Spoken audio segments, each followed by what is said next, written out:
Hello students, आपके बीच doctor N के Sharma NKS learning campus में आप सभी का हार्दिक स्वागत है।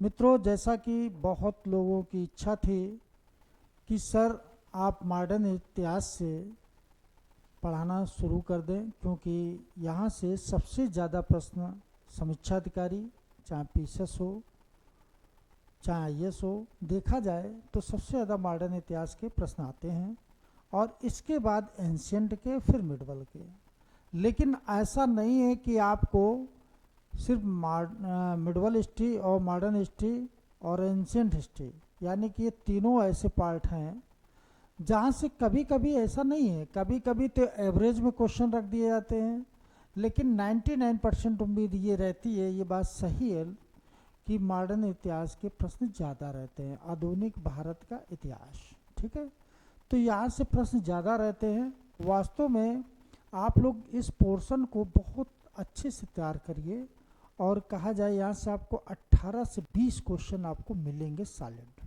ठीक है, फिर इसके बाद आप लोग एंशियंट को भी अच्छे से करिए, मिडवल को भी करिए, और कहा जाए कि हम लोग जो पढ़ाएंगे, पढ़ाने के बाद जो पेपर जैसा विगत वर्ष में पूछा गया वो भी हम बताएंगे, और जैसा बनने की संभावना है, कैसे प्रश्न आने की संभावना है इस बार, वो भी एक मॉडल पेपर जरूर कराते चलेंगे। ठीक है, जैसे कि आज देखा जाए कि मॉडर्न इतिहास का जो समय है, मुगल वंश का जब पतन होता है, यहीं से शुरुआत मान लेते हैं। ठीक है, और कुछ लोग यूरोपियों का आगमन भी मानते हैं, लेकिन हम लोग मुगल वंश के पतन, यानी कि मुगलों का जब अंत हुआ, इसके बाद हम लोग किस में प्रवेश कर गए, आधुनिक भारत में कर गए। तो आज हम लोग आधुनिक भारत के विषय में चर्चा करेंगे। आधुनिक भारत में आपको क्या क्या करना है, अगर ऐसी रणनीति बना लेंगे तो आप ये समझ लो कि बहुत अच्छा आप कर लेंगे। जैसे कि मुगल वंश का पतन होता है, इसके बाद हम लोग उठाएंगे यूरोपियों का आगमन। यहाँ से भी प्रश्न आपने देखा होगा कि अक्सर प्रश्न यहाँ से बहुत प्रश्न पूछे जाते हैं। इसको उठाने के बाद आप लोग एक काम और करिए कि जब पढ़ें तो जैसे गवर्नर जनरल हैं, इनको आप बहुत अच्छे से तैयार करिए, यहाँ से भी बहुत प्रश्न आते हैं। धार्मिक आंदोलन भी है, वहाँ से भी बहुत प्रश्न पूछे जाते हैं। अब धार्मिक आंदोलन देखो, एक चीज़ और जान लेना, धार्मिक आंदोलन प्राचीन काल में भी हुआ, मध्यकाल में भी है, आधुनिक काल में भी है। तो धार्मिक आंदोलन के विषय में हम बताएंगे पूरा कि कैसे धार्मिक आंदोलन की स्टार्ट हुई। जैसे कि अगर देखा जाए कि ब्रह्म समाज की स्थापना जब होती है, राजा राम मोहन राय हैं, दयानंद सरस्वती हैं, स्वामी विवेकानंद हैं, तो इनके विषय में हम लोग विस्तार से सब बताया जाएगा। ये धार्मिक आंदोलन जब हो जाएगा, फिर इसके बाद जहाँ राष्ट्रीय आंदोलन जब शुरुआत होती है, उसके विषय में भी चर्चा की जाएगी। कांग्रेस के अधिवेशन, ये भी हमने बताया था, आपको सब बता ही चुके हैं। गांधी से प्रश्न आपका 100% रहता, वहाँ से भी आपको बताया जाएगा। जितने यानी कि महान पुरुष हैं, उनको एक अलग टॉपिक बना हुआ। ठीक है, तो वहाँ से भी बहुत प्रश्न पूछे जाते हैं। जैसे कि आज देखा जाए कि गवर्नर से इतने प्रश्न पूछे जाते हैं कि वहाँ से इन लोग गड़बड़ कर रहे हैं, है ना, उसको हम बताएंगे। जैसे कि अभी पिछले बार जब पूछा गया कि कौन ऐसा एकमात्र गवर्नर था जो पादरी था, तो अब सब लोग बड़े कंफ्यूज थे, पादरी कौन था। तो लॉर्ड रीडिंग याद रखो, पढ़ना है मुझे, क्या रीडिंग, रीडिंग मीन्स पढ़ना, तो रीडिंग यानी कि वही एकमात्र पादरी था। तो ये चीज़ें हैं। और जैसे कि आप देखते हैं कि भारत में जनगणना की भी शुरुआत करी, एक ऐसे भी महान पुरुष थे, और एक ऐसे महान पुरुष जिसने स्थायी जनगणना करी। तो लॉर्ड मेयो जो था, इसने भारत में स्थायी जनगणना की, इसने जनगणना की शुरुआत की, और लॉर्ड रिपन ने स्थायी कर दी थी। तो ऐसे भी महान पुरुष थे। देखो, कुछ ऐसा नहीं है कि सब गवर्नर गलत हों, कुछ लोगों ने भारत के लिए बहुत कार्य किए, यानी कि लॉर्ड रिपन के विषय में हम बताएंगे जब पढ़ाएंगे। अभी तो आज हमारा टॉपिक दूसरा है।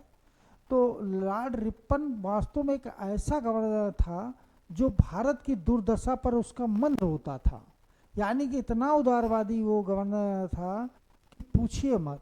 यानी कि सुरेंद्रनाथ बनर्जी ने खुद ये स्टेटमेंट दिया था कि जात रंग से जरूर वो अंग्रेज हैं, लेकिन अगर कार्यशैली अगर देखी जाए तो वो एक भारतीय पद्धति वाली थी, क्योंकि उन्होंने भारतीयों के लिए जो कार्य किया है वास्तव में तारीफ़े एक काबिल था।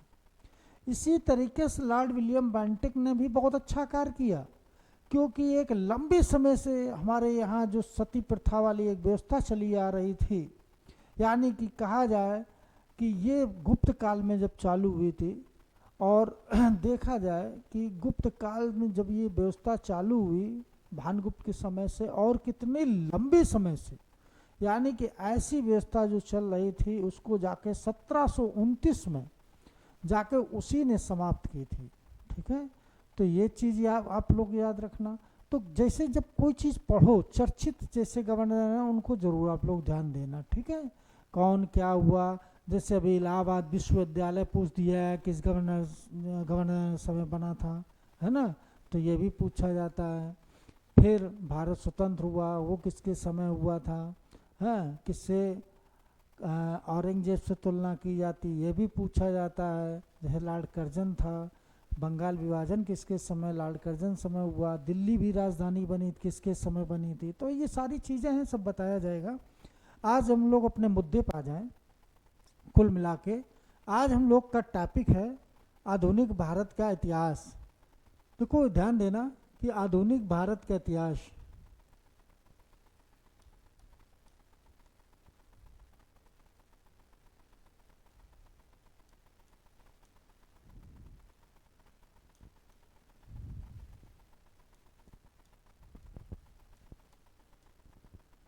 आधुनिक भारत का इतिहास जो है देखा जाए तो पहले तो हम लोग एक फ्रेमिंग बना लें कि देखो मुअज्जम आया,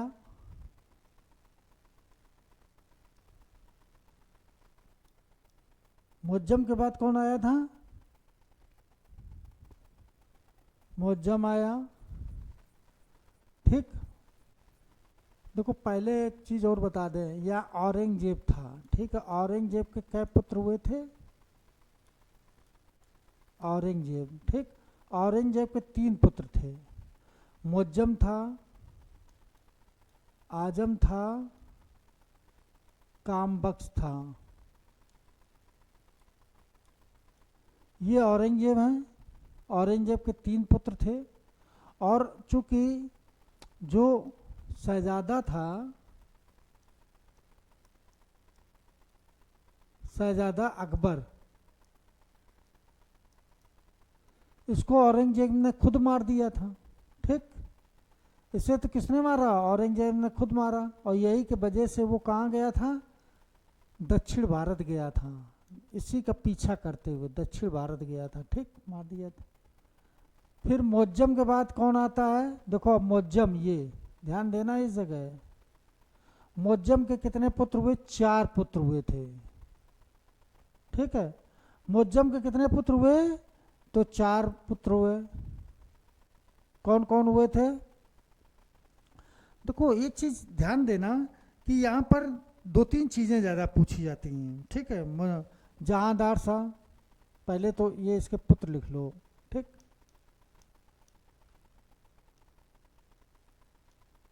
जहांदार शाह, जहांदार शाह कौन कौन हुए, जहांदार शाह हुआ,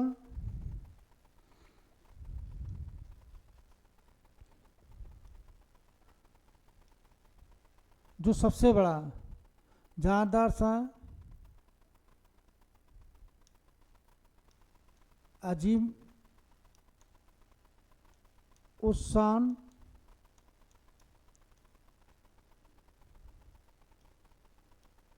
रफ़ी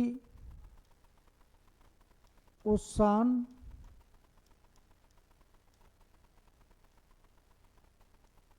और जहांशाह।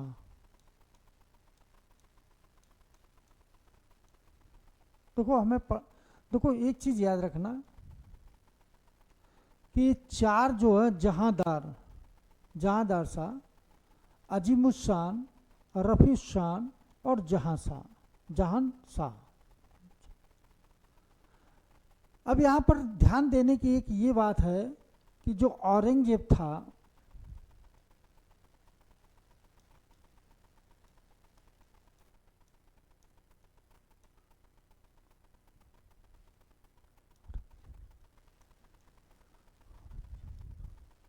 औरंगजेब, वास्तव में औरंगजेब जो था ये पहला ऐसा बादशाह था जो वसीयत लिख के मरा था। इसने वसीयत लिखी थी। वसीयत इस वजह से लिखी थी क्योंकि ये जान रहा था कि मेरे मरने के बाद मेरे बेटों में युद्ध निश्चित है। तो ये ऐसा करके गया कि हो सकता है कि बाद में युद्ध ना हो, लेकिन ऐसा हुआ क्योंकि जैसा इसने किया वैसे तो इनके बेटों के साथ भी होगा।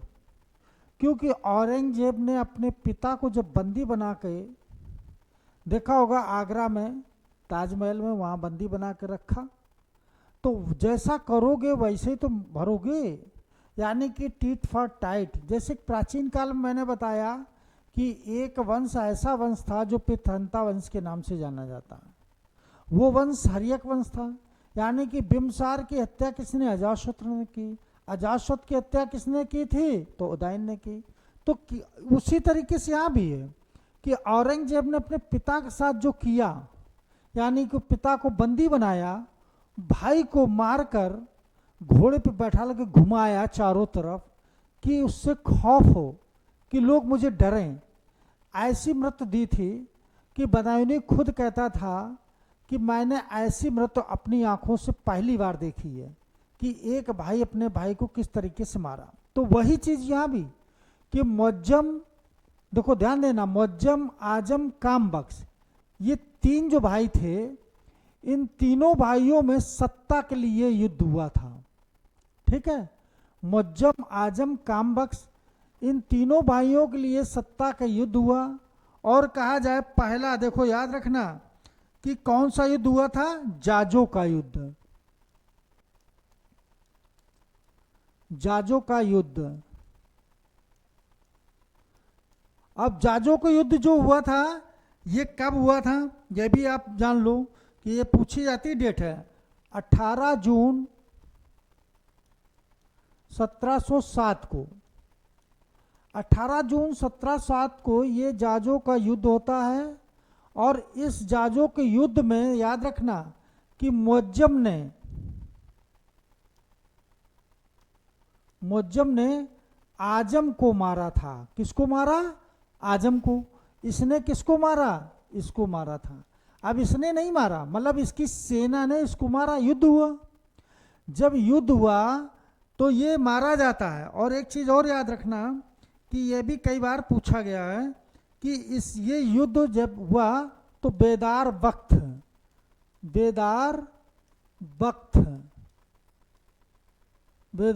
जो था यह भी मारा गया। तो बेदार बख्त, देखो ध्यान देना कि बेदार बख्त, यहां पे लिख लो बेदार बख्त ये मारा गया। ठीक, ये देखो ये तो मारा ही गया, ये इसका बेटा था। किसका बेटा था? ध्यान देना, आजम का। यानी कि युद्ध होते ही स्टार्ट जैसे हुआ कि आजम का बेटा मारा जाता है, तब बेटा अगर किसी का अगर युद्ध क्षेत्र में पहले मार दिया जाए, पिता के सामने मार दिया जाए, तो पिता तो अपने आप हार जाएगा। यानी कि ये जीती बाजी हार गया। जुल्फिकार खान ने ये कहा था कि वास्तव में अगर देखा जाए सेना इसके पास विशाल थी, इसके पास सेना अपेक्षा कम थी, लेकिन रणनीति इसकी अच्छी थी, रणनीति नहीं अच्छी थी इसकी। जब ये युद्ध में हारा, तो जब हारने लगा तो खुद कहा था जुल्फिकार खान है कि तुम युद्ध क्षेत्र से हट जाओ, तुम चले जाओ, तुम रहोगे तो पुनः फिर एक बार युद्ध हो जाएगा, सेना इकट्ठा करके हम लोग आएंगे, पुनः बदला लिया, लेकिन तुम यहां से जाओ। तो आजम ने वही गलती की जो इब्राहिम लोधी ने गलती की थी। इब्राहिम लोधी इसी तरीके से गलती की थी कि उसके जो सेनापति थे उन्होंने ये कहा कि आप सुल्तान यहां से युद्ध से चले जाओ।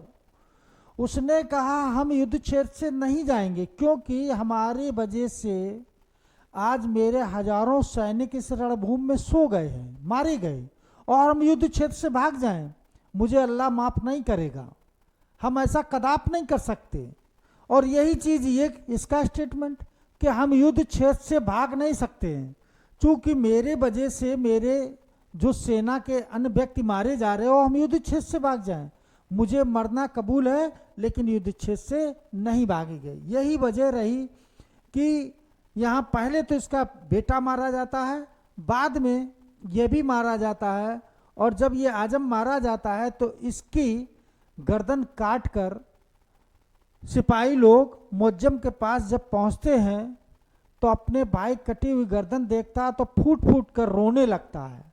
वो कदाप नहीं चाहता था कि ये युद्ध हो, लेकिन कारण ये है कि जिस समय औरंगजेब खत्म हुआ था तो इसने अपना राज्याभिषेक करके ये अपना सत्ता लेना चाह रहा था।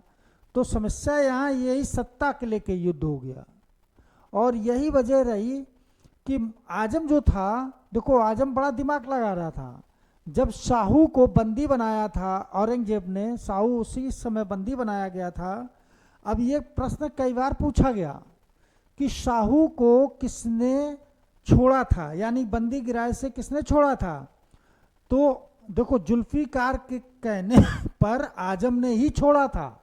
जुल्फिकार खान ने सलाह दी कि तुम अगर शाहू को छोड़ दोगे आपस में खुद ही लड़ेंगे वो लोग, क्योंकि वो सत्ता के लिए वहां भी युद्ध हो रहा था, तो उसी के कहने पर छोड़ा था। ठीक है, तो ये चीज आप लोग आज अच्छे समझ जाइए। ठीक, अब देखो जाजों का युद्ध, जो डेट पूछी जाती है ये डेट याद रखना कि 18 जून 1707 का जाजों का ये युद्ध हुआ था, और इस युद्ध में मुअज्जम ने आजम को मारकर सत्ता प्राप्त की। ठीक है, अब देखो 22 अप्रैल को, ध्यान देना इस जगह, 22 अप्रैल 1707 को, 22 अप्रैल 1707 को मुअज्जम ने, किसने, यही मुअज्जम ने बहादुर शाह की उपाधि धारण की थी। किसकी उपाधि धारण की? बहादुर शाह प्रथम, या और इसकी एक उपाधि है शाह आलम प्रथम। शाह आलम प्रथम की उपाधि धारण करके ये गद्दी पर बैठा। ठीक है, तो ये भी कई बार क्वेश्चन पूछा जाता है। और शेख अबुल हसन की दरगाह पर, कहां पर गया था? शेख अबुल हसन, देखो शेख अबुल हसन की ये दरगाह गया, और वहां पर क्या इसने की, जाकर श्रद्धा व्यक्त की कि आज जो मुझे ये मिला है सब आप ही की दया दृष्टि है, जो आज ये मुझे पद मिला है। ठीक है, तो अपना श्रद्धा भाव व्यक्त किया। जिस तरीके से किसी को सर्विस मिलती है, जिस भगवान के इष्ट देव अपने मानते तो वहाँ जाते हैं, इसी तरीके से सत्ता मिलती तब जाते हैं। इसी तरीके से इसने भी ऐसा किया कि शेख अबुल हसन को मानता था, तो वो जब सत्ता प्राप्त करता है 22 अप्रैल को, देखो डेट याद रखना, 22 अप्रैल 1707 को गद्दी में बैठता है। जैसे तो पहले दरगाह जाता है, तो ये किया इसने। आगे देखिए भाई,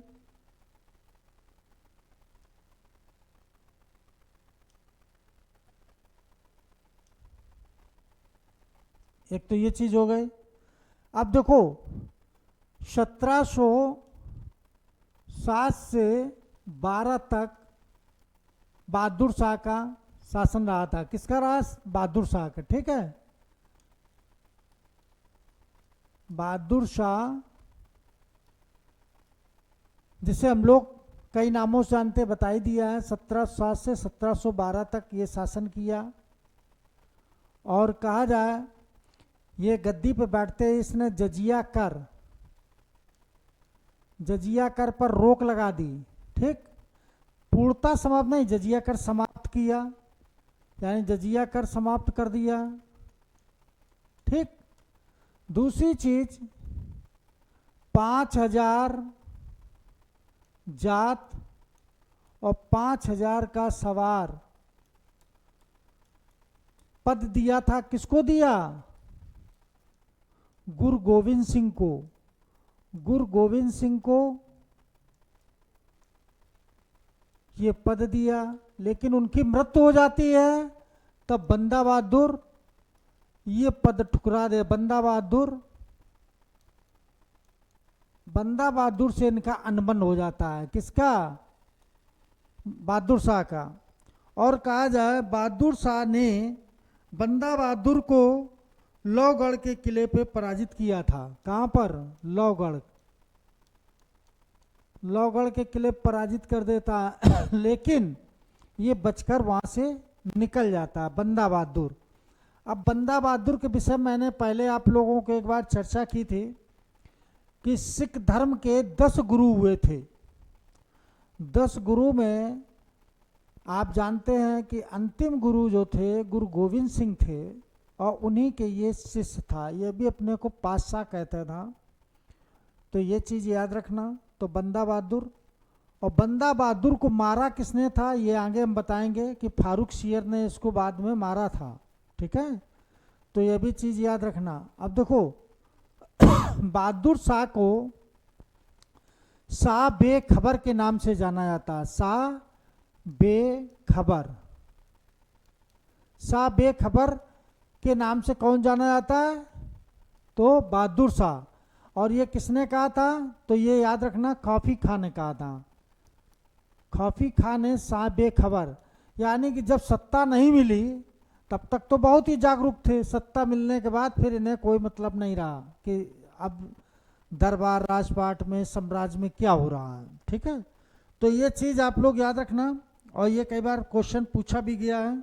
ठीक है, तो यहाँ पर ये और कहा जाए 73 यानी कि 63 ईयर्स की आयु में बैठा थी ये। ठीक है, 63 आयु में ये गद्दी पर बैठा था, मतलब 63 साल इसकी आयु हो चुकी थी जब ये गद्दी पर बैठा।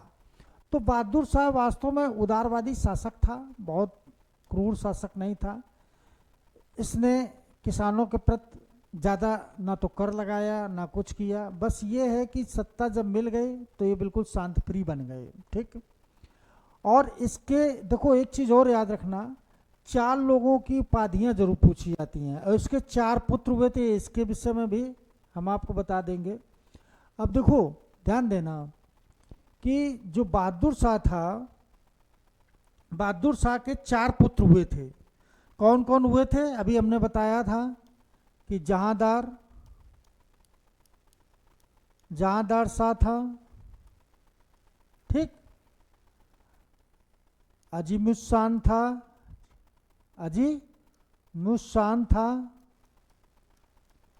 रफी उस्सान था, और जहान शाह था। अब देखो यहां पर ध्यान देना कि बहादुर शाह के 4 पुत्र जो थे, इन चारों पुत्रों में सत्ता के लिए युद्ध छिड़ गया। समझ गए? यहां पर इसकी मृत्यु होती है बहादुर शाह की, और यहां बैठा युद्ध के लिए। अब जब बहादुर शाह की मृत्यु हुई तो कहा जाए 1 माह तक यानी कि इसको दफन नहीं किया था। ध्यान देना, 1 माह तक दफन नहीं किया, और सत्ता के लिए युद्ध हो जाता है। ठीक है, अब सत्ता के लिए जब युद्ध होता है तो यहाँ पर ध्यान देना कि जो जहांदार शाह था, जैसा देखो किया इसने वैसा ही इसके साथ भी हो रहा है। जहांदार शाह ने अपने 3 भाइयों को मारकर सत्ता प्राप्त की थी, 3 भाइयों को। अब जब जहांदार ने 3 भाइयों को मारकर सत्ता प्राप्त की, अब ध्यान देना कि जहांदार शाह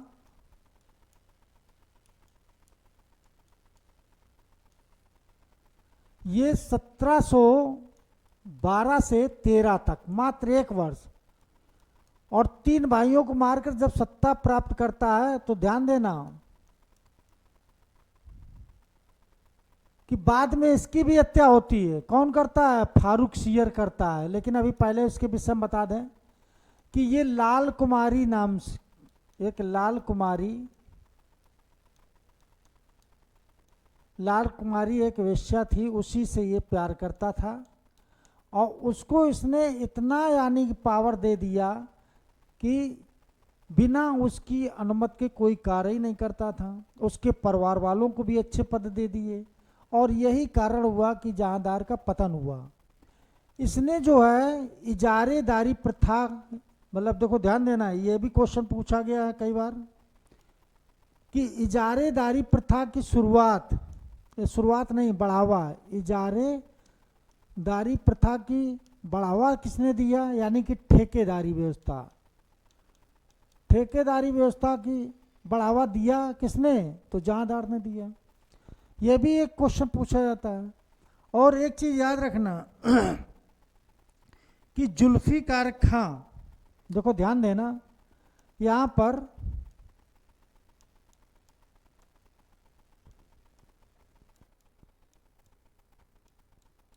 जुल्फिकार खां, इसका बहुत बड़ा योगदान था। जुल्फिकार खां जो था, इसको एक बड़ा पद मिल गया। देखो जुल्फिकार खां अब यहाँ पे सर्वे सर्वा हो गए, तो जुल्फिकार खां ने क्या किया कि वजीर का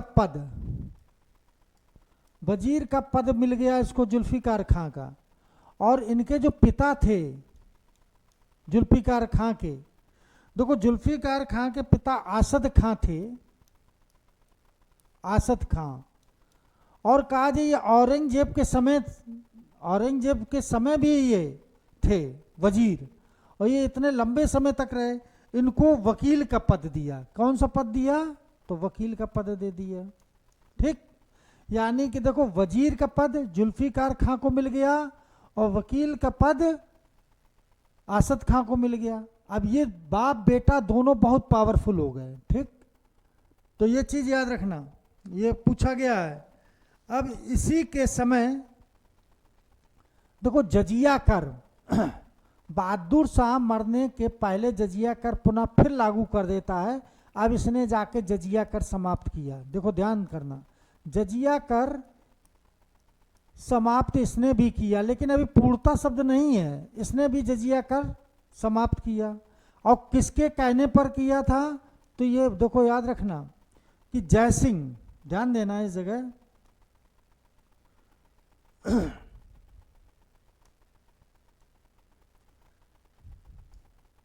जयसिंह, यहां पर ध्यान देना, जयसिंह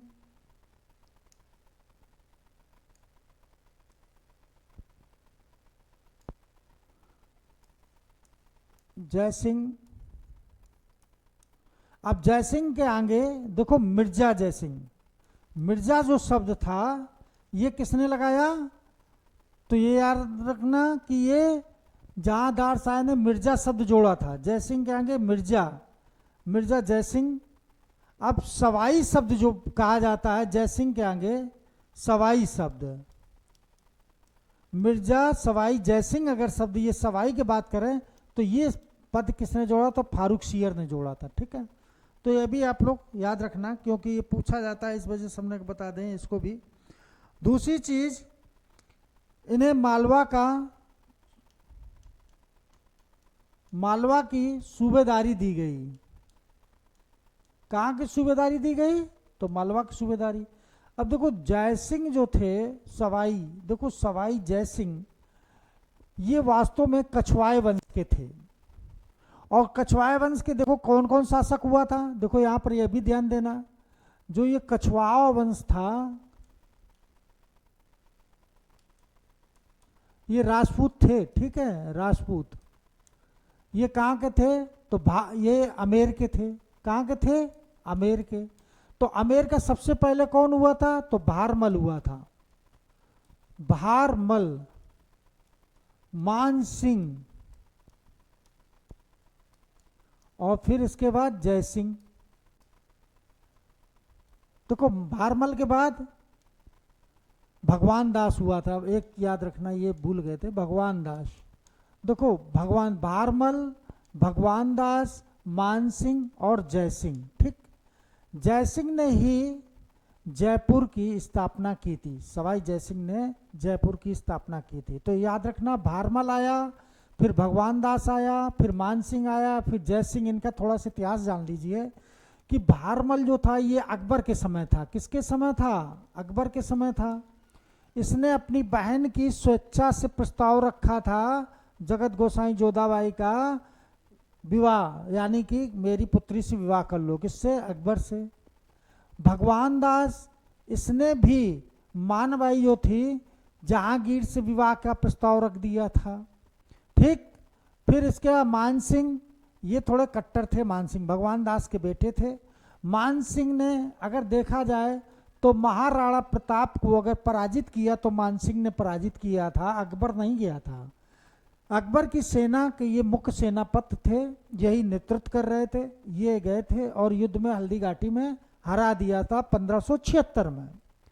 फिर जयसिंह के विषय में हम लोग चर्चा ही कर रहे हैं कि जयसिंह ने पिंक सिटी की स्थापना की थी, ठीक है, जयपुर की। तो ये चीज याद रखना।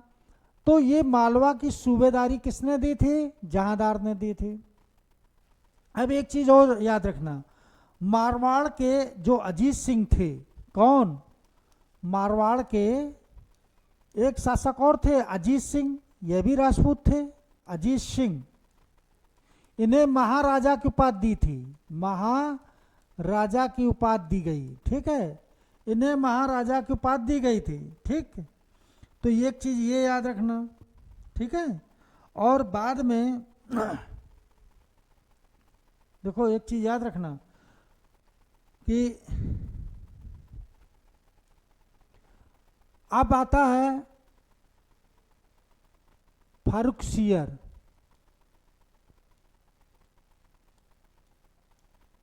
फारुखसियर आए तो ये कब आए थे? 1713 से 19 तक। देखो फारुखसियर जब बैठा तो किसकी हत्या करके बैठा था? जहांदार शाह की। जहांदार शाह की हत्या करके गद्दी प्राप्त की थी। जहांदार शाह यानी कि ये चाचा था, रिश्ते में क्या था? चाचा था। तो ये जब था जहांदार शाह, समझ गए, तो ये सिर्फ सत्ता अगर अपनी गवाई तो इसने सिर्फ लाल कुमारी की वजह से, ठीक, लाल कुमारी की वजह से इसने इम्तियाज महल की उपाधि दी थी, यह भी याद रखना है, इम्तियाज महल की उपाधि दी थी इसने, ठीक। तो इसने सत्ता अपनी गवाई लाल कुमारी की वजह से। जहां देखो फारुखसियर को गद्दी पर किसने बैठा लाया? तो सैयद बंधुओं ने। किसने बैठा लाया? तो सैयद बंधु। अब देखो ध्यान देना कि जो सैयद बंधु थे ये दो भाई थे। कौन कौन? अब्दुल्ला और हुसैन। अब्दुल्ला और हुसैन ये दो भाई थे जिन्होंने किंग मेकर की उपाधि धारण की थी। कौन सी उपाधि धारण की थी? तो किंग मेकर की। यानी कि राजा बनाने वाले कौन थे? सैयद बंधु थे। वास्तव में ये जिसे चाहते थे उसे राजा बना देते थे और जिसे चाहते थे उसे राजा के पद से हटा भी सकते थे। यानी कि इतने पावरफुल ये हो गए थे, ठीक है। तो ये चीज याद रखना कि फारुखसियर 1713 से 19 तक ये गद्दी पर बैठता है।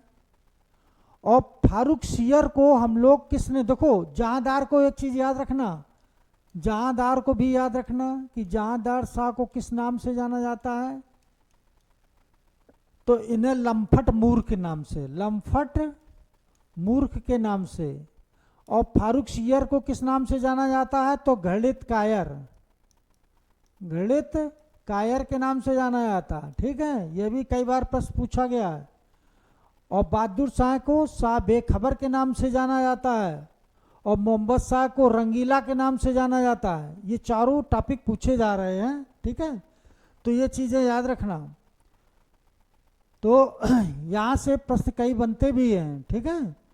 तो अब यहाँ पर देखो दो चीजें याद रखना कि हुसैन अली और अब्दुल्ला, ठीक है। हुसैन अली और अब्दुल्ला ये दो भाई ऐसे थे कि इन दोनों ने जहांदार की हत्या करके और फारुखसियर को गद्दी पर बैठाल दिया। लेकिन अब देखो गद्दी पर बैठाल दिया, अब इसने फारुखसियर ये सोचने लगा कि ये तो बहुत पावरफुल हो गए, हो सकता आगे चल के मेरे साथ भी यही ना कर दें, इस वजह से फारूक सियर ने हुसैन को मारने की एक चाल चली, और यही कारण हुआ कि जब हुसैन को ये बात मालूम हो जाती है कि मेरे प्रति एक षड्यंत्र हो रहा, तो दिल्ली की एक संधि होती है, और वो जो दिल्ली की संधि होती है बालाजी विश्वनाथ के साथ हुसैन कर लेता है। तो बालाजी विश्वनाथ ने कहा हम तुम्हारा पूरा साथ देंगे, ठीक।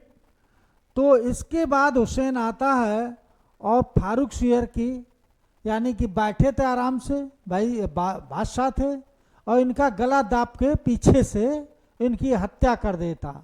यानी कि पहली बार ऐसा हुआ कि एक शहजादा यानी कि वजीर के द्वारा कौन मारा जाता है, फारूक सियर, एक बादशाह मारा जाता है। तो कारण ये था कि जिसने गद्दी पर बैठाया उसी ने इनको हमेशा के लिए समाप्त भी कर दिया। क्यों? क्योंकि इनने खुद गलती की, उसके मरवाने की जो चाल चली थी उसी का पर्दा फाश होता है, और इसी वजह से हुसैन ने मरवा दिया था। लेकिन बाद में हुसैन अब्दुल्ला दोनों मारे जाएंगे मोहम्मद शाह के समय। पूरी कहानी अभी बताएंगे, बहुत सी अभी चीज़ें बची हैं। और अब चूँकि अगली क्लास आपकी फिर होने वाली है, और इसके विषय में भी और कुछ जानकारी है वो हम सब बताएंगे कि कैसे ये गणित कायर कहा जाता है। गणित कायर इस वजह से कि जिस समय बंदा बहादुर पराजित होता है, और पराजित होने के बाद जब ये बंदी बनाकर दिल्ली ले जाया जाता तो इसको मरवा दिया था, बाद में मरे हुए को हाथी के पैरों के तले कुचला दिया। तो ये चीज़ें बहुत सी हैं ऐसी, इसी वजह से इसे गणित कायर भी कहा जाता है, ठीक है। अभी इसके विषय में बहुत हम चर्चा करेंगे, और वास्तव में आप लोग जुड़े रहिए NKS लर्निंग कैंपस से। आप लोगों को खुद लगेगा कि इतिहास तो कुछ है ही नहीं। आपके जो 40-42 क्वेश्चन समीक्षा अधिकारी में आएंगे, वास्तव में आप लोग देखना कि वहाँ से इस बार आप लोगों अपना टारगेट बना लो कि अगर 42 क्वेश्चन आ रहे हैं तो हमें 35 से 36 क्वेश्चन सही करने हैं। और मेरा अपना पूरा प्रयास रहेगा कि वास्तव में हम लोग दिन रात एक करके, चाहे कुछ भी हो, आप लोगों के हर टॉपिक बहुत अच्छे करवाने का प्रयास कर रहे हैं।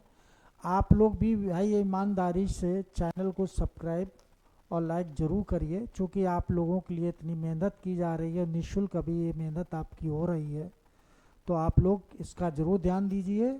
और इसी तरीके से आपको डेली टॉपिक मिलेंगे। अभी हम इसका जो जितने प्रश्न बने हैं मुगल वंश के पतन के, वो भी हम करवाएंगे।